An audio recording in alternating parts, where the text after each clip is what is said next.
Welcome back, Be Health Empowered family, to another week of Excuse Me, Doctor. My name is Dr. Melissa Clark. Please call me Dr. Mel. I am delighted, as always, to be back here with you this week. And, we're here each and every week at Excuse Me, Doctor, making sure that you have the information that you need to make wise health decisions for yourself, for your family, and even for your community. We're streaming on YouTube, we're streaming on Facebook. Please make sure that you hit like on Facebook and, of course, that red subscribe button on YouTube. Really appreciate you for it. And remember, we are here to make sure that you have the answers to your questions. So as we are going through the show, make sure that you put any questions that you have in the chat so that we can make sure that we get to them. And now let us get into creating an amazing week for ourselves with all the health topics that we're about to cover. And to do that, I have to bring on my wonderful co-producer, Mr. Wayne Bruce, who's bringing us the word from the street, telling us what's on everybody's mind, and is your voice in the studio. Dr. Mel. I'm the voice of the people, baby. I'm the voice of the people. Understand that. I mean, I didn't mean baby like baby. I'm sorry. That wasn't professional. I'm the voice of the people. Well, thank you for joining us. How are you?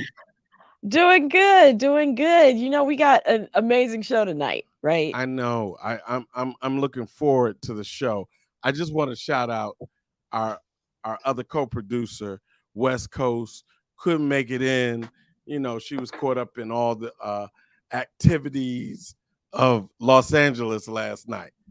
I want to talk about that too, Dr. Mel. I mean, we can get on with it. But before we do, what's the show tonight? I'm excited. Well, the show tonight is cancer, what to do after the diagnosis.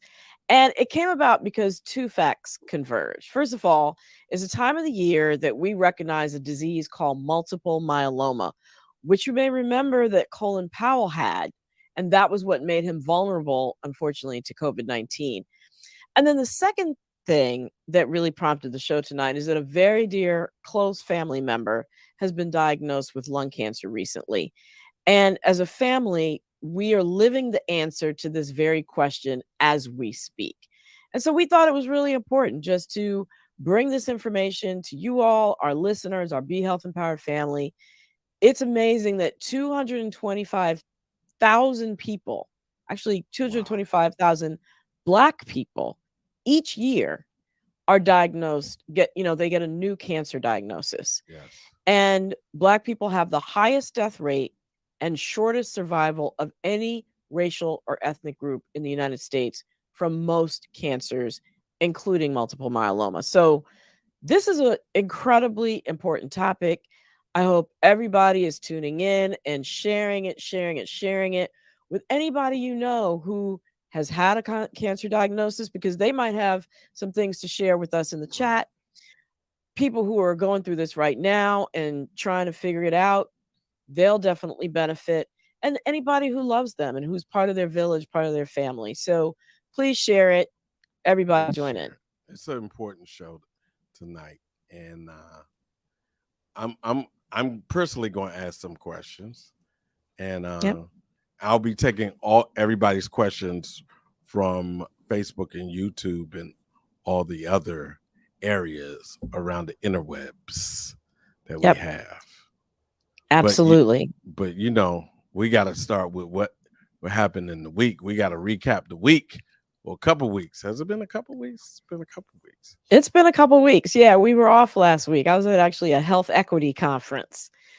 So yeah, I am glad to be back live. All right, let's go to the recap. All right. Here we go. Read them and weep, or read them and get informed. Well, we always start off with the numbers. We know that COVID cases are way down, but they continue to be undercounted due to home testing, right? Because people aren't going necessarily out to go get tested anymore. So what doesn't lie, though, is the fact that there's been an uptick in the SARS-CoV-2 virus detected in wastewater. Did you know that, Wayne? I had read that, and that's important from what I read. Well, well, yeah. And I mean, you have been the number one proponent of saying if somebody uses the bathroom in our house and they flush the toilet, make sure to put the toilet down. Put the And toilet down. that's because the virus is actually secreted in our stool. When we use a stool, when you flush the toilet, the concern was that it might get aerosolized. But even apart from that, it makes it so that cities can test wastewater to understand when the next surge is going to come because they see uptick of virus in the wastewater. And so we're seeing that now. We're seeing that 165 of the 400 plus cities that report their wastewater data are seeing upticks. And of course, this is at the same time that state mask mandates are gone, that the BA2 variant, which is the newer, more contagious version of Omicron, Right. is now being diagnosed more often. It's something like 1 in every 3 cases of COVID. And so I just say, when you're going out there, just be cognizant of where you are. If you're in a crowd indoors, still wear your mask, especially if you're at high risk for getting COVID, and especially if you live with somebody who's at a high risk for getting COVID.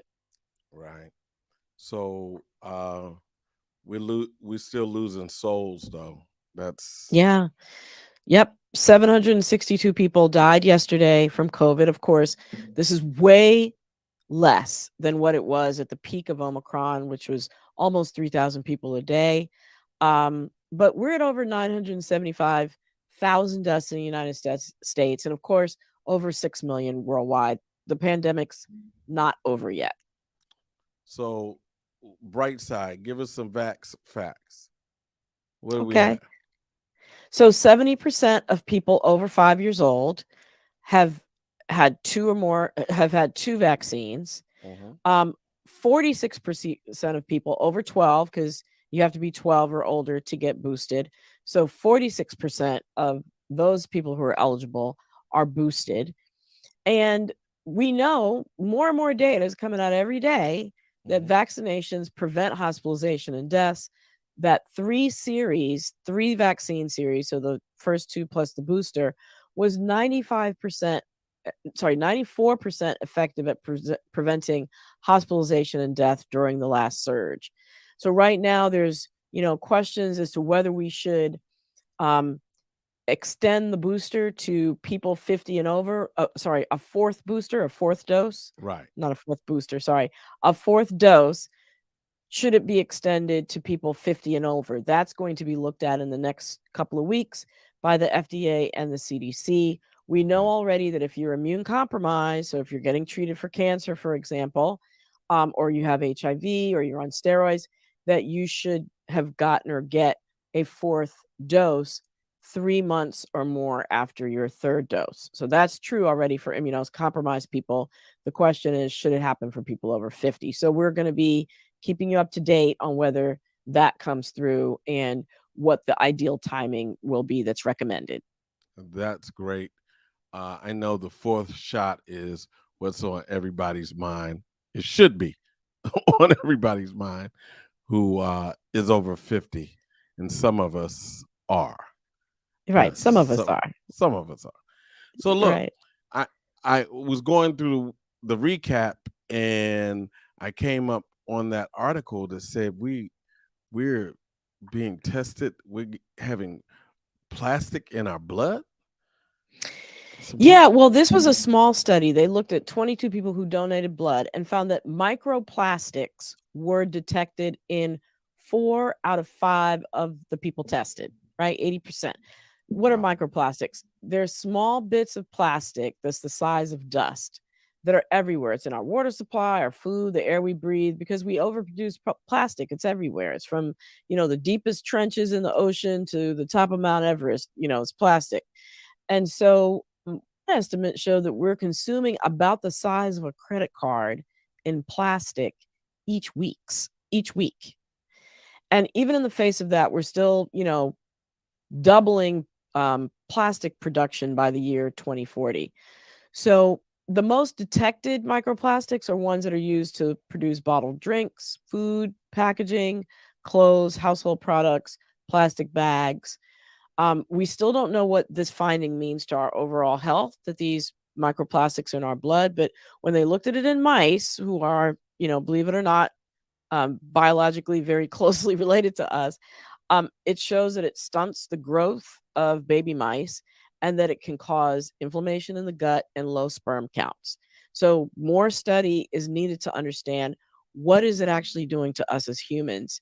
What it's made me do personally is to try to use less plastic. So, use paper straws instead of plastic straws, or just sip your beverage. Bring your own coffee cup to the coffee shop. Right. Avoid stores with plastic takeout containers. Put a water filter in, and we got to talk about that at home instead of buying a bunch of plastic bottles to drink your water out of. So, little things that we can do that hopefully ultimately will impact this in our S- environment and in our own bodies. Store your food in glass instead Yep, of having a lot of that too. plastic bowls. Mm, That's Absolutely. it. Yep. So the next thing is really important because when I was younger, I used to have to sleep with all the lights on. I don't have to do that any longer. But when I was younger, I slept with all the lights on. I could sleep through a concert if need be. But tell us about sleeping with the lights, Dr. Mill. Well, you're not the only one. It's a lot of people that feel that they have to have the light on to fall asleep, but it seems that when you do that, it makes your fight or flight system stay turned on. Okay. So, in other words, our body is not turning off, it's not shutting down to do the repair that's necessary to be done every day. From the stressors and the toxins that build up in our system, and so, therefore, researchers saw that just one night of exposure. Okay. I think Dr. Mill, we might have lost you. Got a freeze here. So Heart rate, there we go. yeah, heart rate and blood sugar are risk factors for heart disease, diabetes, and weight gain. So it's really important, turn off the lights, turn on your health. There you go. And there you have it. And if you missed it, just write write in the comments because she had a little freeze job. Write in the comments and she'll answer all the comments on that. All right. So also here it seems that as though I need to be sleep right now because I need to lose weight. So I probably need to sleep 10 hours a day to lose weight. Talk to us about it. Well, it shows that people who sleep 4 or 5 hours a night eat more calories the next day. And it's not clear why that is, if it's just because your energy is low or if there's actually hormones and other inflammatory substances in your body that drive hunger that are affected by that lack of sleep. But one thing is to note that it's one thing to say, okay, well, people eat more when they're tired, right?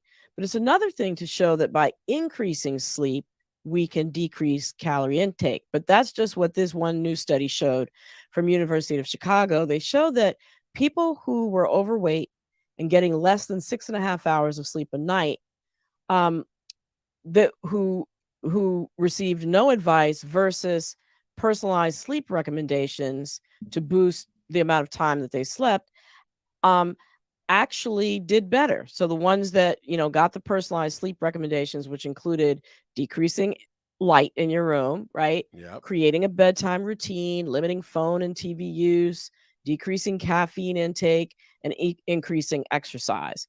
And importantly, excuse me, each person was given a goal bedtime and a goal time to wake up. So they had a structure.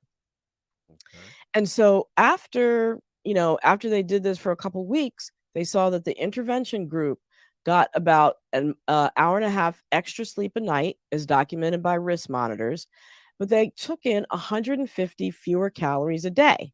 Okay. So this worked out to be about 2 pounds of weight loss a month. And those small changes add up. You can actually lose a few pounds a year rather than gaining a few pounds a year by doing that. And of course, sleep is good for not just, weight loss. It's good because it gives you more energy during the day. It makes you more alert, puts you in a better mood. All righty. Now, the next thing we talk about is exciting to a lot of people, especially in our community. We can wave bye-bye to medical debt. That's cool. Yeah, this was a biggie, and it kind of flew under the radar. I didn't hear anybody talking about it, but there was a bill passed that says beginning July 1st, medical debt will no longer be included on consumer credit card reports. That's huge. Credit bureaus also announced, yeah, that starting next year, medical debts of less than $500 will not show up on consumer credit reports. And additionally, the time period before unpaid medical collection debt will appear on a credit card will increase from 6 months to a year. So that gives consumers time to work with their insurance company or with their medical providers to address the debt. And I have to also mention, in Excuse Me Doctor, I've got the book. There's a whole chapter on negotiating away medical debt. So just want to mention that. It showed, the reason why they made these changes was because medical debt collections were less predictive of future payment problems than other kinds of debt, right? Such as car loans or mortgage. So if you had problems with your car payments or your mortgage payments, that was more predictive and should be included on a credit card versus medical debt. So I think that's great news. Hopefully it'll relieve the pressure on a lot of people coming out of COVID who had hospitalizations that were unexpected. This hopefully will give a little bit of relief in terms of financial Give a lot. outlook. Yeah. As I look in our chat, our great friend Yvonne Z says medical debt was the number one reason for bankruptcy. Absolutely. Yes, she's absolutely right. She is absolutely right, and we thank her for that. Thank her for reminding of us that. Look, you know what time? What time is it? It's time. The weekly debunk. Stopping misinformation in its tracks. This week, we got a text message from Tommy Twitterfinger's wife, Tammy Twitterfingers. Okay. And she says, I still ain't messing with that vaccine. I heard there's a weapon that messes with your brain and make you look like you had a stroke. She said makes. Oh, okay. You look like you had a stroke. And then I said to her, I don't know about that. Excuse me, Dr. Mel, is that true? Well, what is true is that the rumors and concerns have been there from the very beginning with the COVID vaccine, causing something called Bell's palsy, which, as you know, is weakness of one of the nerves that provide strength to your face, and so it can make your face look twisted like you have a stroke. And I think that might be what she's talking about. And then also another disease called Guillain-Barré, which is paralysis. And these concerns had been linked to the COVID vaccines. And then they've been magnified by people who twist and misinterpret data to cause fear and support the narrative that vaccines are harmful and should be avoidable. It's true, vaccines have risk. Anything that you put in your body has risks. The risks from vaccines are rare, though. And you should also know that these diseases, Bell's palsy and Guillain-Barré, happened before vaccines and before COVID. They're actually associated with regular viruses that our body comes in contact with. So to understand the risk, you have to know how often do these diseases happen anyway, right? So a European study that just came out showed that out of 800,000 unvaccinated people who had COVID and over 8 million vaccinated people, they looked at these two groups and they saw that the occurrences of Bell's palsy and brain and spinal cord swelling that led to Guillain-Barré was much higher in the unvaccinated people with COVID, much higher than expected, and that the vaccinated people, they had lower rates than expected. So the bottom line is people get Bell's palsy and Guillain-Barré. Just like every day people stub their toes or people break their arms, it's something that just happens, right? Right. The key is whether it happens more often if you get vaccinated. And we're seeing with the data, it doesn't, but it does happen more often if you're unvaccinated and you get COVID. All So right. that's the bottom line. That's the bottom line. And that's the recap and the debunk. All right. Well, thank you, so much. I guess you didn't want to talk about the fact that um What Will everybody else Smith is talking about? right, what everybody else is just With talking the about. with the whole world? You mean the whole world? Let's talk about what the whole world is talking about, Dr. Mel. The Well, slap. I just wanted to throw my 2 cents in. Let's And talk and about the that slap, Dr. Mel. okay. Well, I know some people think that the slap was okay, right? That he was defending his woman, so to speak. Some people But think it was okay. You, I mean, Chris went after her in 2016, and this is some sort of retaliation. Uh, well, let me just say this. what you gonna say? Violence is a public health crisis, It is. right? And last night was troubling on a number of levels. We know that people who are exposed to violence or in trauma, seeing it or have been victims of it are more likely to use violence to solve problems. And so I don't know what it was in Will's background. I've heard, multiple things, but sort of glorifying it as a way to address verbal violence is really not the answer. And I'm more concerned about what it says to our young people about using violence to resolve conflict when you're not yourself physically threatened with violence. So that's my take on it. Um, you know, Black young people die disproportionately from violence, and I'm just concerned about seeing two people who are held up as role models, whether they want to be or not, because they're, rich and influential, engaging in that, or one who engaged chose to take it in that direction, being held up as role models and supported in that behavior. So that's my 2 cents. Well, my 1 cent says it was not a good look overall. I don't care what goes on. Being in entertainment, that's my first job. There is a backstage. So anything you want to talk about or tell other people about, even if it's about themselves, that's for after the show. They were in a show. And they were in a Right. show. Right. Well, And just both like we're in a showmen know the right, rules. right, exactly. Well, just like we're in a show, I Let's want to get on. keep it moving, and I thank you for helping me with the recap and the debunk.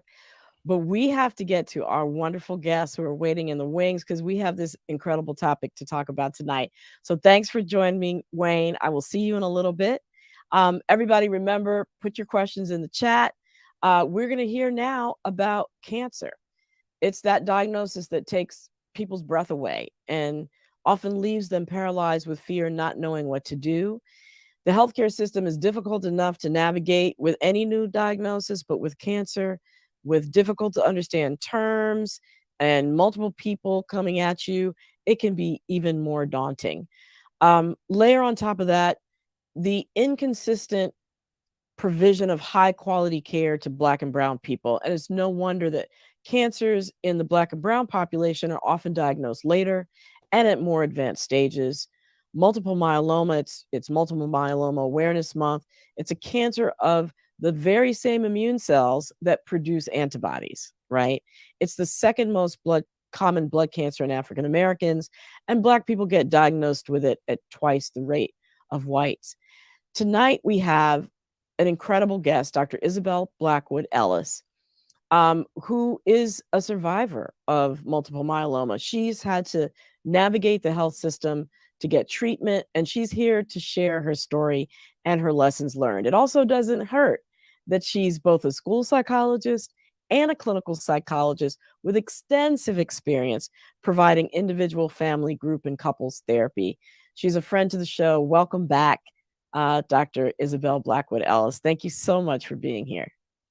Dr. Mel, it is indeed my honor and my pleasure to be back here with you today and to share a little bit about my experience, because it's very, very important to me that others know about this form of cancer and get treatment early and get diagnosed early. Absolutely. Well, we are definitely going to be jumping into that with you. I first, though, want to introduce my other extraordinary guest, also a friend to the show, Dr. Gigi El-Bayoumi, affectionately known as Dr. Gigi. She is a primary care internal medicine physician who's the founding director of the Rodham Institute at George Washington University, which is committed to improving health outcomes for underserved populations. Thanks for joining us, Dr. Gigi. My pleasure, Dr. Mel. Always good to see you and to be on your show. All right. Well, thanks for being here. I'm going to start off with Dr. Blackwood Ellis. How did you know that there was something wrong? The fact of the matter is that I didn't.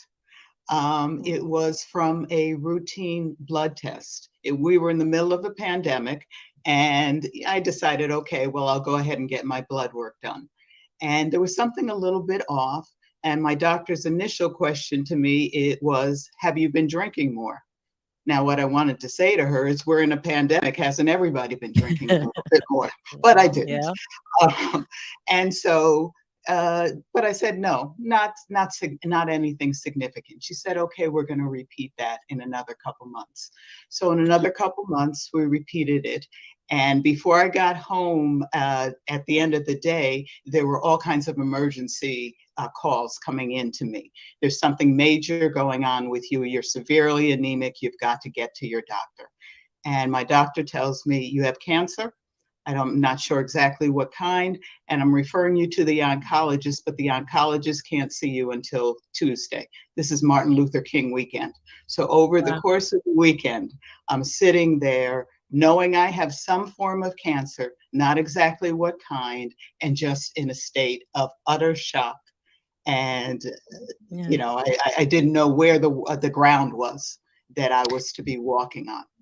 Yeah, that must have been terrifying. I want to jump back, though, to something that you said, that you decided to get routine blood work in the middle of a pandemic. Dr. Gigi, talk to us a little bit about what you're seeing in your practice in terms of people not getting those routine screenings that, that are recommended that we get. What effect has the pandemic had on that? And how is it manifesting in the patients that you're seeing with cancer in your practice?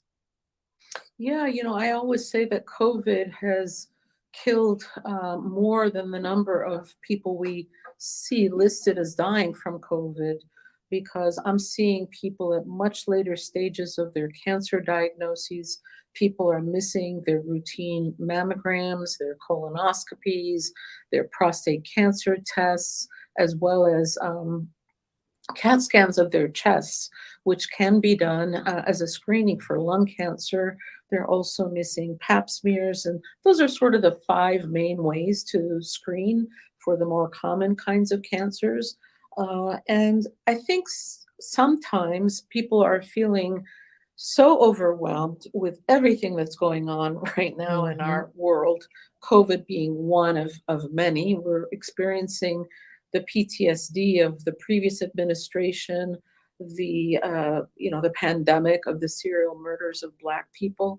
And so when you're thinking about all those things, and I think this is especially true for women, self-care, and especially in terms of going to the doctor, kind of falls at the bottom of the list. Right. We also have sort of another camp of people who are having symptoms and then ignore them. I always say, I'm of Egyptian heritage, so I think I can say this. Denial is more than a river in Egypt, and denial kills. I had somebody come in, and she's been having blood in her stool for like a couple of years. And of course, she's got colon cancer. I've got another woman that I saw the other day, and I said, look, you got to get a mammogram, and you've got a family history, et cetera. She was, I don't want to know. I said, why? She says, well, if I have it, I have it. But and I understand that kind of thinking. A lot of people have like, okay, if I get it, then I die. But you know what? Death, and especially sudden death, is one thing. Disability and suffering is something else. I think Right. sometimes when people make those statements, they forget about the disability part, and not Right. to mention Exactly. the suffering that your family will witness. So, Right. And thank you for bringing that up. And so, back to you, Dr. Blackwood Ellis. What went through your head when when you heard your diagnosis? It was, my first thing was, they must have made a mistake with my blood work. It really must be somebody else's blood work that is this. It couldn't be mine. There was shock. There was obviously the denial. There was a feeling that I was living in a completely alternative universe and not exactly sure where the ground was that I was walking on. Mhm. And it took a while, it took a minute to be able to figure out exactly what the next steps needed to be and how to navigate through this completely different world that I was then being placed in. I would Yeah. like to, if I could, just jump back to something that you said, Dr. Gigi, which is that I think that there are the obvious signs, but then I think there are also some more subtle signs. I mean, some things that happened with me was that my lower back was hurting.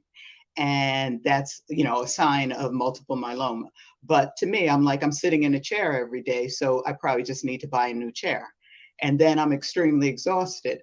I'm working, so I had all these excuses or ways of rationalizing what was going on. And it wasn't putting all the pieces together, because any one symptom by itself is, it could just be what I'm rationalizing. Yeah. Right. Or, but when you put them together, then it's a completely different thing. Right. And I think that And that's something that we need to do more of. yeah. Well, and I think, these early signs, again, you might rationalize them away, but I think the thing is if you stick to a schedule of preventive health care, and, Mhm. a lot of people schedule all their things around their birthday, so they make sure that they remember it. Or, at the beginning of the summer, when their kids are out of school and they have a little bit more time.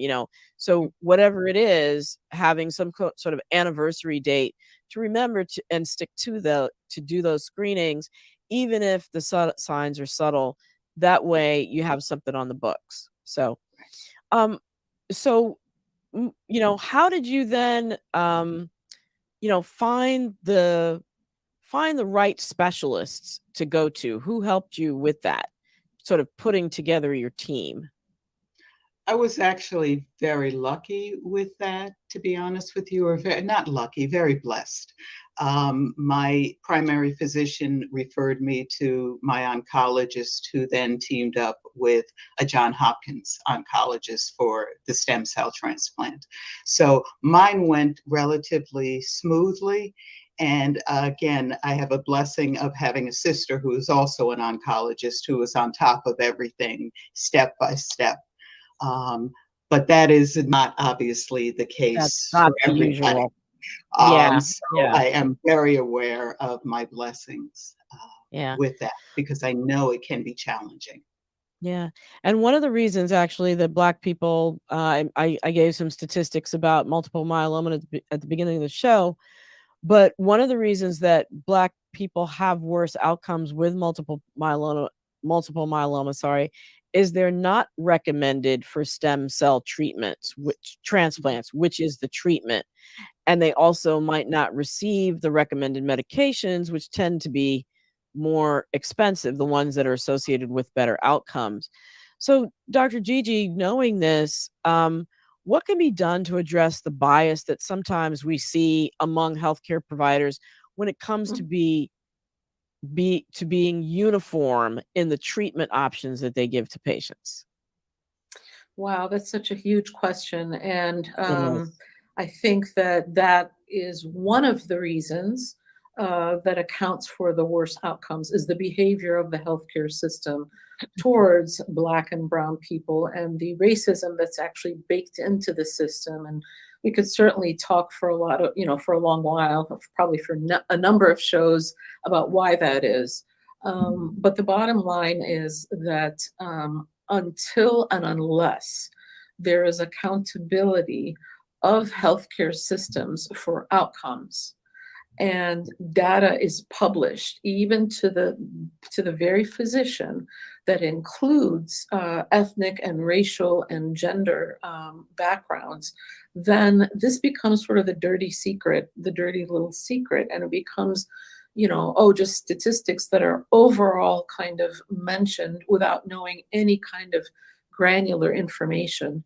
I think that the biggest thing that can happen to combat that is that for more people of color to become clinicians and researchers and scientists.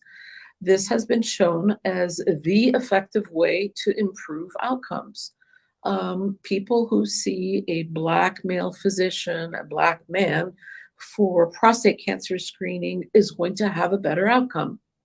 So, it's not to say that our white counterparts can't be wonderful, but in aggregate, that is a truism. And so some of the work that we do at the Rodham Institute actually has to do with workforce.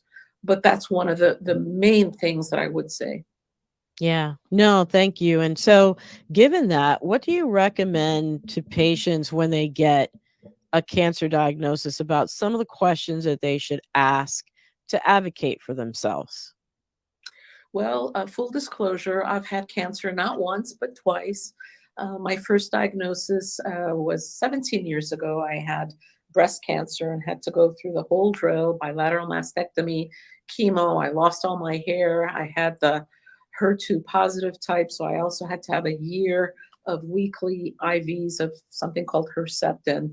And as much of an advocate as I am for regular screenings, I missed 3 years of mammograms because I was going through a divorce. I was in a bad relationship. So the first thing that I would say is we have to be accountable to each other, especially those of us that are going through a rough time. So, saying, look, have you gotten your mammogram? You're going through a lot, but we need to get you taken care of. I just had a second diagnosis of kidney cancer, and that happened during COVID. Now, it was not subtle signs. It was blood clots in my urine. And interestingly, my doctor said, oh, it's probably urinary tract infection. And I'm like, I know it's not I'm a doctor. I know what the signs are. It's not that. So even as a physician, right, I had to do my own advocacy.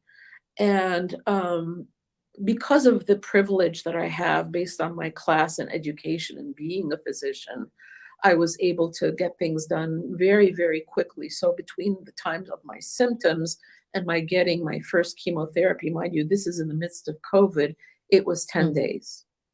Wow. But I will tell you that it doesn't matter who you are. When you hear that word, which by the way, my grandmother would say that's the unmentionable word. We didn't even, those of us of a particular generation, it wasn't even something that you uttered, right? You didn't even say cancer. But we know that at least, 75% of the information that's sort of presented at you at the very beginning, you don't even hear it. Remember that Charlie Brown thing where the teacher would be like, wow, wow, wow. You don't hear it. Right. Yeah. So would you recommend that people take somebody with them to their appointments to write things down, or potentially to record conversations so that they can play it back at their leisure? I can't say enough about that. And actually, it's not just for cancer diagnoses. And now with mobile phones and so forth, that's so much easier to do. And I, as a physician, I'll just say, look, do you want me to talk to your family? Bring them up on the phone right there when we're in the visit so that they can actually hear what's going on. And, you can also record, of course, with permission, although in the District of Columbia, you don't need to get permission. That's a whole other thing. Right. But yes, I think that if there's a suspicion that there may be a serious diagnosis, whatever that may be, I would say definitely take somebody. But also, if Yeah. you're somebody that just gets really anxious and nervous when you see a physician or a clinician, I happen to get nervous when I see a dentist, then it's helpful to have that. Know yourself and make sure that you are sort of surrounded with as much of a team of people who love you, know you as possible. Yeah. How did you do that, Dr. Blackwood Ellis? What are some of the things that you found to be helpful in advocating for yourself? Definitely having people surrounding me, having a real clear sense of what it is that I needed from time to time, being open to accepting love and being open to accepting help. And a lot of times, us as professionals, we think we have it all together, or at least some of it together, and accepting help becomes hard. Mhm. And just being open to that. Um, for me, having a center of God was imperative also in terms of being able to navigate through that. Very practically, I took copious notes, and even whether or not I wasn't hearing everything, I was writing it down anyway, so that when I Mhm. went back to it, it was there, keeping a notebook of everything, comparing what doctors said, but also having a sense of what it is that I needed to get from the visit with my specific questions when I went in. Letting my planning and sense of control that I didn't have over other parts of my life go into being able to control that I could ask the questions that I needed to Right. have answered. Um, Right. So, it's like, all, writing those questions down ahead of the visit, yes, that was probably very yes, helpful too. yes. Yeah. And writing it down whenever it came to my head, not Right. right before the visit, trying to remember everything I needed, but just whenever I Right. had a question, just jotting it down and then Right. putting them together. So, Dr. Gigi, I wanted to go very basic with this last question before we go to audience questions. Can you just explain some of the members of the care team that you have or that you should have when you have a cancer diagnosis? Like, what's the oncologist? What's the radiation oncologist? What's the case manager? What's the social worker? What are each of those for? Well, I'll actually start from before that, and that is the person on the phone that's making your appointments, Okay. because you have to establish a good relationship so that you can get through. And I know that that sounds kind of what, but the Mhm. reality is that we as human beings respond to how people are being spoken to. And I can tell you that people, if they are being quote impolite or whatever unquote to people at the front lines, they will move to the back of the line. So that's a Mhm. reality, and that's especially true with Black and brown people because we get labeled as difficult very quickly. Mhm. So I would also say that the person that checks you into the room is also a very important person, because she or he can give you a sense about how good the doctor is, and if that's the right doctor, if they would go to them. We have to kind of do the investigating just like with anything else, right? So that's something that's important. So you have your general internist, who is also referred to as a primary care doctor. Sometimes that primary care clinician can also be a nurse practitioner. Okay. The bottom line there is whoever's taking care of you has to know their stuff. Nurse practitioners, physician's assistants can pick up cancers just like anybody else. So once you've had a diagnosis, an oncologist is a cancer specialist. The best kind of cancer specialists that you can see are cancer specialists that know about kidney cancer, breast cancer, multiple myeloma. Okay, that's not always possible depending on where you live, but if you have that ability to get a specialist within that cancer, your outcomes are going to be better.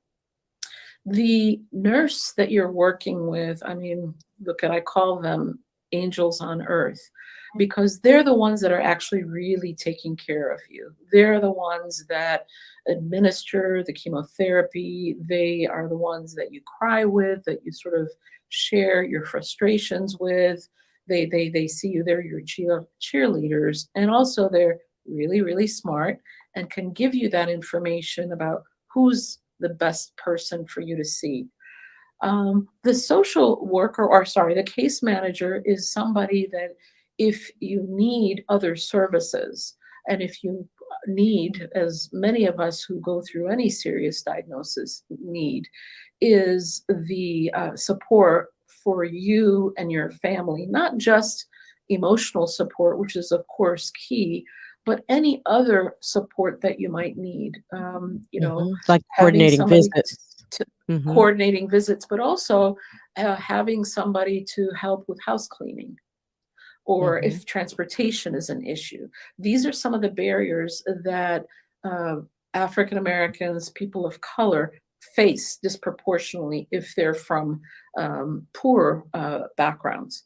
So and then this idea of competing priorities to really help you kind of focus on your cancer diagnosis and not get distracted with so many of your other responsibilities, kind of keeping Right. you on your path.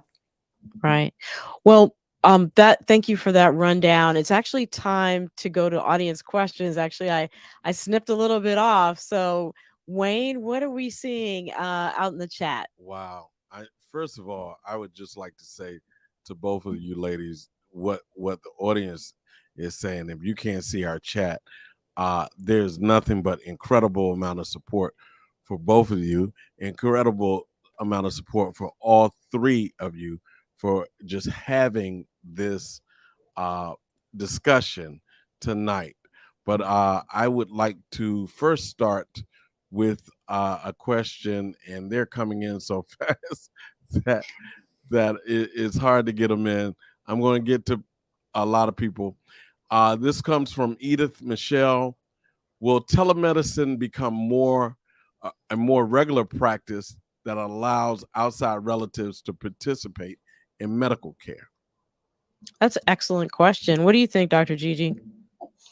Yes, I think it's going to not only help with the family and other supports, but it may give people access to subspecialists that they may not have access to, especially if you live far away or in the District of Columbia. If you live in Southeast and it takes 3 bus rides to get to Northwest, I think it can increase access for sure. What else you have, Wayne? We have one for Emma Tramble.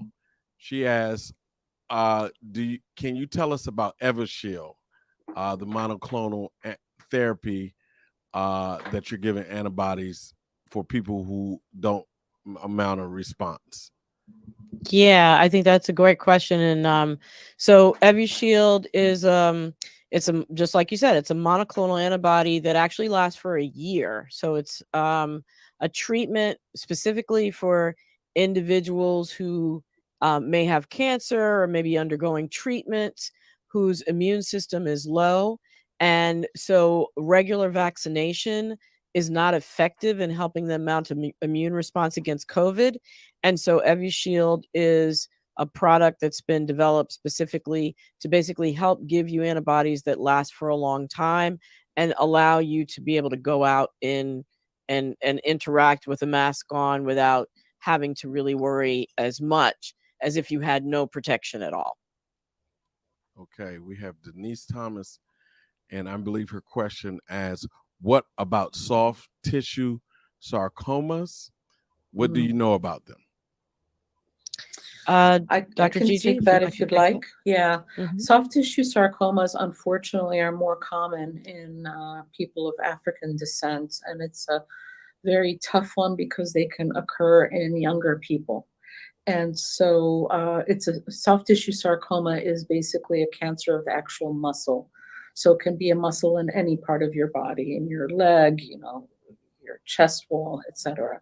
The best way to diagnose it is, first of all, if there's a family history, to go see an oncologist, a preventive oncologist, to see if there are any things that can be done to give you special screening or for prevention. But this is the kind of thing, is if you start to notice a swelling or pain in when you're walking, these are things, this is, sorry. Well, while you're adjusting that. I've actually known two people who've had soft tissue sarcoma of their muscle wall. And so, like you said, it could be a hardening, a swelling, a pain. And so, if there's anything unusual like that that's occurs, definitely go to your primary care physician to have it checked out. It's in younger people, which is also something because, when you're older, above 50, sometimes you're taking more seriously than if you're a younger person.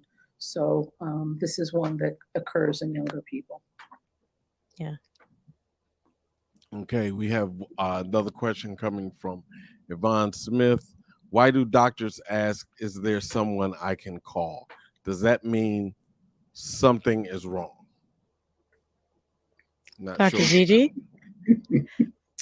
Well, maybe Dr. Isabella, you're the psychologist here. Yeah, I think that's when people say that, it obviously, brings all kinds of alarms because, I think because physicians or clinicians know that we tend not to hear everything, especially with a serious diagnosis. It can be a tip-off that something serious is going on. Yeah. I think it's also a recognition that support is needed and making sure that the patient has the support that they need in order to hear what it is that's about to be said to them. Right. So hopefully people will take it as a sign of care and concern. Yeah. I know certainly when I've gotten bad news, I can walk out in a daze and really not be paying attention, even at, beyond just the did you process it, after you process it, you're still in shock. You might not even be paying attention to your surroundings unless you have somebody there to support you. Wayne? We have a message from Kathleen. She has a question. Anemia seems to be a common issue that primary care physicians don't seem to have much advice on how to remedy. Any advice on generally improving blood health, increasing white blood cells, increasing iron, etc.? So I'll be happy to take that because the reality is that especially among Black women, where anemia can be more common because of heavy menstrual periods secondary to fibroids, that a lot of times that's dismissed. And it's like, well, you're anemic. It's like, okay, why? Why are you anemic? Because there are different reasons that you can be anemic. Yes, blood loss, which can result in iron deficiency, is one, but also vitamin B12 deficiency, certain nutrients. There are other reasons. And as we've heard, cancer. And I would say probably twice a year, there is a woman, probably in her 40s, who's been told that she has anemia and, oh, it's iron deficiency, don't worry, and doesn't get offered a colonoscopy. And really the iron deficiency is because she's got colon cancer. It might be that she also has heavy periods, all right? But this happens so often. Don't worry about it. Don't worry about it. So the question becomes why? So for example, with Dr. Isabella, when you were told you have anemia, well, why do I have? What kind of anemia? It's not enough to just say, well, don't worry about it. What we can do to ensure that we've got good blood health, I'm seeing a lot of vitamin B12 deficiency as a result of really less red meat intake, which is a good thing, less red meat intake. But that's something that can easily be prevented by taking a vitamin B12 supplement. Vitamin B12 is a water-soluble vitamin, so, overdosing is not going to be an issue. And vitamin B12 and multivitamins is not enough. You really need to take a separate supplement. Right. And that's especially true for vegetarians. Yeah. Dr. Isabelle. I think also from an emotional perspective, we need to be empowered to be able to say, please help me to understand why. I really need I need you to go a little bit deeper. And not be afraid that, the physician or whoever is going to have a negative response to us. We have to be okay with saying, I need a little bit more. Please do an extra test. Because this is our health. If I may add to that, I think that sometimes people are afraid about insulting, especially their physicians. And to your point, Dr. Oh gosh, to your We point, can't be I'm sorry. insulted. To your point, There is no That's, question that is too there's no question that is too simple, honestly. And I say that Yeah. smiling, but that's exactly the title of the book and the show. Excuse me, doctor. I've got what? Continue to ask that question until you feel comfortable with the answer and you understand. I always say, if you have a symptom, ask the doctor to find the top 3 reasons why that could be. And then what are the tests that you're going to do to rule in or rule out those top 3 things?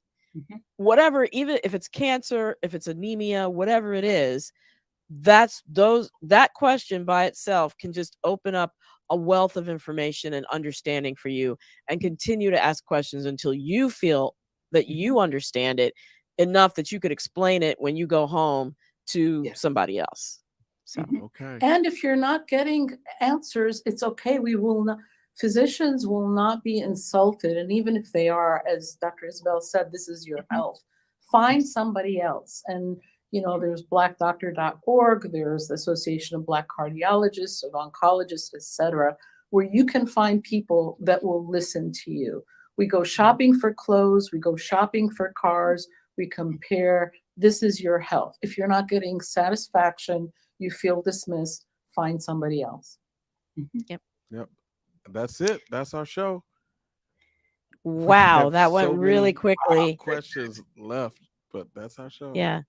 Thank you so much, Dr. Isabelle Blackwood Ellis. Thank you so much, Dr. Gigi El-Bayoumi. You all have been a wealth of information. Thank you for being so transparent and open and sharing with your journeys. Thank you to the audience for the great questions. And we love you both. Thank you so much for being here. And Love you, Dr. Mel. Yes. well, thank you. Thank you. And before we go, I just want to mention that anybody listening, my Be Health Empowered family, about a special research study that Howard University is conducting that they've asked me to invite people to participate in. It's on a COVID resilience research study. Participation is voluntary. All you have to do is fill out 2 surveys online, for which you'll be compensated up to $100. So if you have any interest in finding out more, please contact my assistant, Dana Harvey, and her email, just email her, danaharveyresearch@gmail.com. That's Dana, you see it up there on the screen, Dana, D-A-N-A, Harvey, H-A-R-V-E-Y, research@gmail.com. Well, we're at the end of our show. Thank you again so much for joining. Until I see you next week, please remember, be wise, be well, and be health empowered. Thanks so much.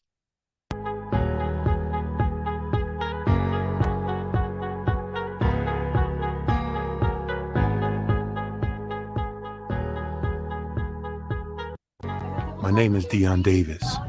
I've tried to live my life with no regrets, but I guess my final regret is not getting vaccinated. Please, don't let not getting vaxxed be your final regret.